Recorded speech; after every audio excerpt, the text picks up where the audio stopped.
What's going on, guys? In this video, we're going to find out what would happen if you fire Mike Babcock in NHL 20. I'm hoping we actually get some interesting results here. Now, if you didn't know, there's no authentic coaches in NHL 20, but each NHL head coach is actually based off their real-life counterpart. So, as you can see here, the Maple Leafs have this Malik guy, style balance. I would say Babcock's kind of a mix between balanced and defensive, but he's an A overall head coach.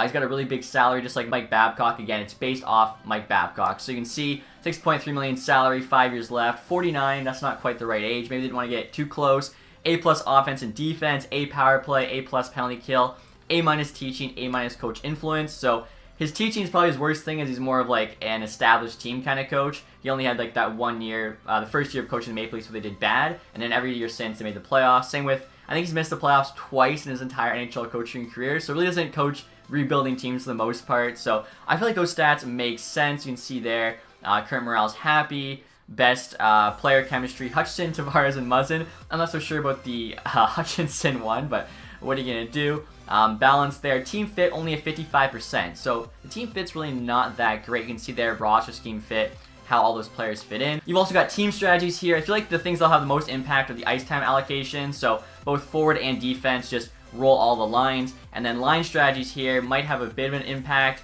I see it's pretty much what you'd expect. I feel like Babcock probably has more of a dump bias than it's showing here. D first pair would pinch, D third pair hold the line. I feel like he's probably a bit more conservative than that, but overall I feel like it's not too bad. So basically my idea for this, guys, is to sim up to November 20th where Babcock got fired in real life, and we'll keep simming one sim and see kind of how the Maple Leafs do they make the playoffs, win the cup, etc. And then we'll go back and actually fire him November 20th, hire Sheldon Keefe, who I'll show you guys what he looks like in this. He's of course the AHL head coach, so Ellison here be representing him. B- overall isn't too bad. I think he's actually got really good teaching stat, which would make sense. So yeah, he's got A- teaching, A- coach influence, A penalty kill. Worst stat there, defense is a C, B- offense, B power play. So not too bad. Basically, we'll hire him at that point and see whether or not the Maple Leafs do better. Of course, we'll go back and see like all his scheme fit when we do that. Also, too, for each guy, we'll be using different lines. As a big thing with Babcock getting fired is people said he wasn't using the lines right, wasn't playing Tyson Barrie enough. Didn't give Matthews enough minutes, things like that. So right here are Babcock's lines. I feel like these are about as accurate the lines as we could get with Marner healthy. I think like to that last game before he did get fired. So 2 lines there, game +1. Of course, he plays Gauthier and Shore a lot. I've got Spezza scratched, as normally with Babcock, Spezza was scratched. Defense, of course, Riley CC top pair. Sandin here I have filling in for Justin Holl just because Holl's only a 72. So I feel like in this game they'd be playing Sandin over Holl. Dermott, Barrie on the bottom pair again. Barrie was definitely underutilized. Anderson starter. Hutchinson we still have as the backup, just because Cassie Soko, I hope I got his name right, is only like a 70 or whatever. And then special teams here. So this is, I'm pretty sure, Babcock had for the power play. Barrie again was on power play too. The thing with the Leafs is they're honestly so stacked. When everyone's healthy, either Barrie or Nylander is on power play too, which kind of sucks. 4-man power play there. Penalty kill, you can see Gauthier and Shore again. 3-man penalty kill. I try to make the lines as accurate as I could. And like I mentioned before, Spezza's scratched right now, which of course will change when we bring in Keith. So, like I said, we're going to sim up to November 20th. We'll see what our record is, because that's going to be the starting point for each one. Keep Babcock for the first year, see how the Leafs do, go back, fire him, hire Keith, and see whether or not that's a better result for the Leafs. And so right now, guys, as we sim to November 20th, I just want to give you my quick thoughts on the Mike Babcock firing. I feel like he is a really good coach. Also, of course, he led the Red Wings to a Stanley Cup, then a Stanley Cup final. He also coached the Mighty Ducks before the Red Wings when Paul Kariya played for them, who is probably my favorite player of all time. It's definitely close. Brought them to a Stanley Cup final, losing, of course, to the Devils. So I've always been a big fan of Babcock. Now, I do feel like the way Dubas kind of built this team is a bit more of like a younger team and kind of a different play style than what Babcock is used to. Now, he did have really good success with them during the regular season. Unfortunately, of course, 3 straight first-round playoff exits. The last 2 Game 7s to the Bruins, which definitely hurts. But I mean, last year the Bruins made it to the Stanley Cup Finals. So, like, they're still losing to a good team. You have like what, the second, third best teams in the NHL playing in the first round. Someone good is going to get knocked out. So I feel like he definitely got pretty unlucky. But after losing the last 6 straight games, I feel like they just wanted something to change. I think too with Toronto, you have so much media pressure. Like, everything's kind of heightened, and because they had Keefe in the AHL, who I think is a very good coach, was obviously already a coach for Dubas at the OHL level with Sault Ste. Marie. Never won a championship there, but they had some unreal teams. I think they finished like first in the league a couple times. And of course, when they called the cup with the Marlies a couple years ago, it made firing Babcock a little bit easier since they had such a good replacement already in-house for him. If they didn't have Keith, I feel like they probably don't fire Babcock. So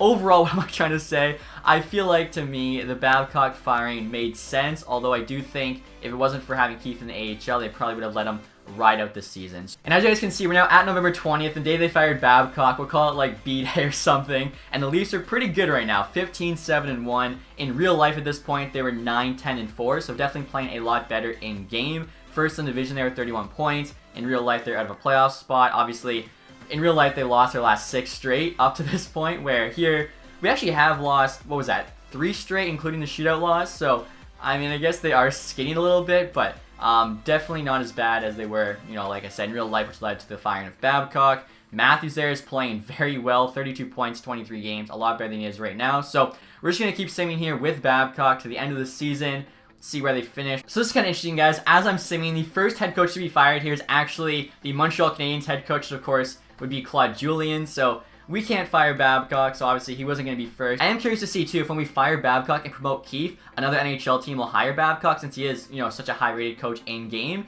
And it'd be kind of crazy if whatever team that is actually hires him in real life, but we'll wait and see. And apparently Montreal wasn't done there, as they just traded a first-round pick in 2021 with Eakin and Weiss for Toffoli and Hutton, so Bergevin's making moves. And we're now at the end of the season here, guys, with a record of 52-24-6, so in this, you know, simulation, Babcock being the head coach continued to work out. 110 points there on the season, finished first in the division. Matthews, 102-point season, 1 goal shy there, 50 goals. So here, you know, the Leafs never had that skid, stuck with Babcock, and it worked out for them. Now, obviously, they've had really good seasons before. It's about the playoff success. We'll see whether or not that changes here in this first year. Marner at 88, Tavares, Nylander at 80. So really good season for him. Barry here at 44, so even playing third pair D and, you know, second unit power play, still had a pretty good season. Not quite as good as he's had before, but not too bad. Quickly here, I just want to see who led the entire league in points, because, yeah, I was going to say, Matthews would be pretty close. He got third. Malkin, McDavid, the only ones beating him there. Draisaitl there with 95. Honestly, I expect him to have even more with the new boost, 92 overall and franchise potential. So, we're going to sim the playoffs now. Actually, let's see. Maybe the Leafs won the President's Trophy. They won the Eastern Conference. And yeah, they won the President's Trophy with Babcock as the head coach. So now it's time to see whether or not they can get it done in the playoffs. Obviously, have yet to get by that first round. It would be kind of cool if we play Boston the first round. I'm trying to look at the standings there to see who it's going to be. It won't be the Bruins. It's actually the Blue Jackets. Okay, so win the first game there, 3-2 OT. Lose the next one. We're just going to quickly sim through here. It's not too important. We just kind of care more about the results in each game. And they're actually 2-2 right now with the Blue Jackets. Of course, it would be the 8th seed in the East. And, okay, they came to Game 7. I thought they were going to lose it, but they do beat the Blue Jackets there in the first round. But there you go. Now they have the Boston Bruins. Can they finally get past the big bad Bruins here in round 2? What's it going to happen? I actually love this. So it's 1-1, 2-1, 2-2, 9-4. Are you kidding me? There you have it. 3 straight years, Game 7 losses to the Boston Bruins in the playoffs. Luckily for the Maple Leafs, at least this was in the second round, but I don't know. I guess the Boston Bruins are like Babcock's kryptonite. The 9-4 loss in Game 5, they actually bounced back from, but then losing Game 7 2-1 there definitely hurts. And a quick look at the awards here, guys. Pittsburgh Penguins actually went on to win the Stanley Cup. Of course, we got the Presidents beat Winnipeg there in the Stanley Cup final. We know McDavid got the Art Ross. Malkin, though, with the Hart. Doughty, James Norris. Pastrnak, Lady Bing. Jack Hughes actually wins the Calder here. Malkin, Conn Smythe. Carter Hart, the Vezina, is pretty surprising. Also got the William Jennings, so huge year for him. Zaitsev, the Masterton. Devils coach there gets to Jack Adams. O'Reilly with the Selke again. Malkin, Ted Lindsay, and the Reese Richard. So we'll see whether or not the Leafs can bring home more than a President's Trophy with Sheldon Keefe as the head coach. Alright guys, so we're back November 20th here, the day the Leafs fired Babcock, and even though they're 15-7-1, Matthews is on pace for a career year, we'll say there's just, you know, something going on in the locker room, they need a change, so we're going to shock the hockey world here by firing Mike Babcock. Stanley Cup champion, 2-time Olympic gold medalist, World Cup of Hockey gold medalist, so this should be pretty interesting to see kind of what happens here, so boom. Babcock is fired, and now we get to promote a coach. So we're going to promote Ellison here, who again is essentially Sheldon Keefe, our AHL head coach. So promote him here to the NHL head coach spot. I actually want to show you guys all his stats now. I know his staff chemistry there 53%, so I guess that makes sense. Like, he's a new coach. Morale, though, is happy. So let's take a look here. Stats obviously have not changed. Now, team fit 72% is actually a lot better than Babcock's at 55. I think that's because he's an offensive-minded coach where Babcock was balanced. I see Matthews is perfect. Muzzin and Nylander are perfect. So we'll see what happens here. Maybe they have better results, even with the less experienced, lower-rated coach. Offensive pressure, aggressive. I feel like that works with the Leafs. He rolls 3 lines opposed to 4. I feel like the Leafs' 3 lines are a lot better than the 4th line, so that makes sense. Just like Babcock, though, rolls all 3 D pairs. I also noticed his offensive pressure there, 3-on-3, forecheck, all a lot more aggressive. Defensive strategies, tight point, so definitely willing to take more chances. On defense, he pinches on both pairs, except for the second there, that's balanced. So, yeah, definitely more offensive and aggressive coach. So, should be fun to see what happens here. I actually have to edit the lines now and make them what they essentially were last night, except with Marner being healthy. And I'll show you guys what those look like. And so right here, guys, are the updated lines with Keefe as the head coach. Again, these are kind of like my best guess when everyone's healthy. First line there is the same. Janssen, Matthews, Nylander. But then I'll get a +3, which is pretty huge. Marner, Tavares, Hyman on the second. We got Mikheyev, Kerfoot, and Kapanen on the third. And then Gauthier, Spezza, and Timashov on the fourth. Timashov, I guess, is kind of like Envil right now. Also, too, I noticed that if you switch the first and second lines, same like groups, but like which line they play on, it actually like changes it up quite a bit. They get 2 zeros there, so I thought that was kind of interesting. If you guys didn't know that and you have similar rated players in the top 6, definitely, you know, mix it up. Defense here, everyone's getting +1. I heard Riley and Barry was actually the starting pair to start last night, although they had it released, like Barry was still playing on the bottom pair. So we're going to run Riley and Barry, especially because he got his first goal. Sand and Muzzin during with CC. The big thing, obviously, is Barry's on the first unit now, but Marner's not healthy, so if Marner does come back, I feel like Nylander would then go on the second unit, playing there with Spezza, Janssen, Muzzin, and Kapanen, both getting +1s. 4-man power play, I'm 100% just guessing there. Penalty kill, I know Keefe likes his speedy wingers, so we got Kapanen, Timashov, we got Riley on the back end, Kerfoot, and Mikheyev, just kind of doing my best guess. 3-man penalty kill again, I'm using like the speedy wingers, so trying to do my best here and make the lines as authentic as possible. I feel like the big thing though is going to be like the coaching scheme and whatnot to see how that affects the sim. Also too, like, even if it's a much better fit, you never know with the sim. It could just be a bad sim for us. But still, curious to see what happens. Fired Babcock, brought in Keefe.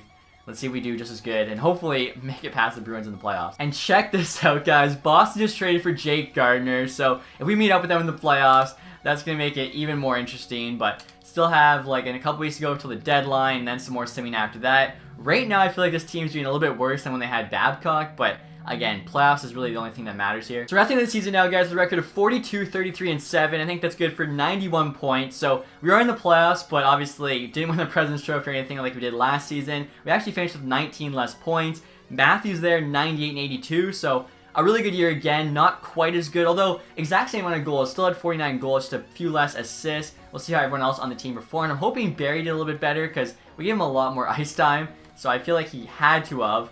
He actually did worse. Wow, 39. Nylander, pretty much the same. Marner there, a little bit worse. Same with Tavares. So it's actually quite interesting because our coach is like more aggressive and everything. I guess that's just how much of a factor the rating plays, as of course Babcock was like an A across the board, much more experienced coach, where as Keefe had, you know, a few Bs, a few Cs, a couple As. So we'll see though. Obviously, regular season didn't go quite as good. In the playoffs though, can we get by the Boston Bruins? And Bergeron has 108 points. Okay. And Matthews actually was third in scoring both years. So still pretty similar there. I noticed, I think the Bruins finished second, so we're not going to play them in the first round, but maybe we'll play them in the second round. I think we have to play Tampa Bay there in the first round, so it's going to be a tough matchup for sure. But if we can get by them, I feel like we can get by anybody. So we'll sim here and see what happens. We actually win the first 2 games. Are you kidding me? I was going to say, I totally forgot to mention, there's actually a video of Dubas from a few years ago when he made a coaching change with the Sioux, kept the same group of players, and said how that alone made the team better. So we'll see whether or not that'll be the case with the Leafs in real life as well as in this game. And right now, it's looking pretty good for them. They're 2-0 against the Lightning, and that was both away games. Coming back to Toronto, wow, I feel bad for the Lightning. Back-to-back years, they get swept in the first round. So 4-0. Leafs get by the first round handedly, and we actually beat the Blue Jackets the first sim, so that's kind of cool.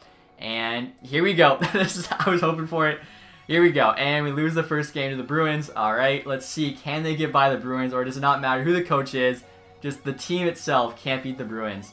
3-2 win, 5-4 OT loss, 4-3 loss, 3-1 win, 3-1 loss. So actually lose to the Bruins in 6th there in round number 2. So with our results here, they're almost identical. It looks like It's not a coaching issue, whatever it is, just the way the two teams match up.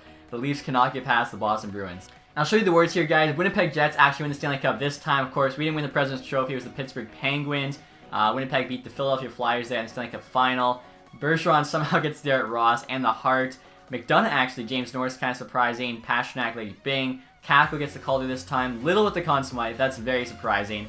Gibson, Vezina, and William Jennings. Usually they go hand in hand. Sandin actually with the Bill Masterton. So we do get a player award this time.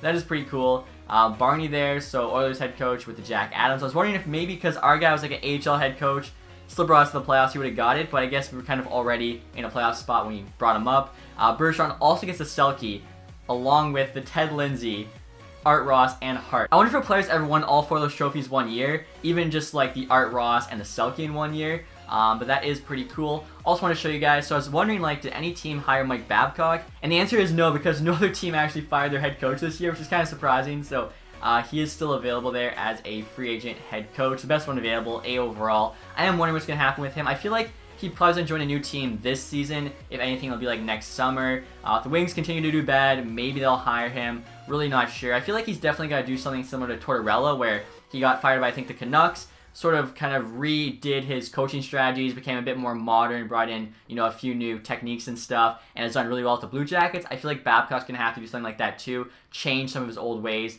if he wants to, you know, be more successful and make himself even more hireable around the league. But that's it, guys, for this video. Hopefully you enjoyed it. We'd love to hear your thoughts on the Babcock firing, key promotion, all that stuff in the comments section. As always, guys, thank you so much for watching. Have a nice day. Goodbye.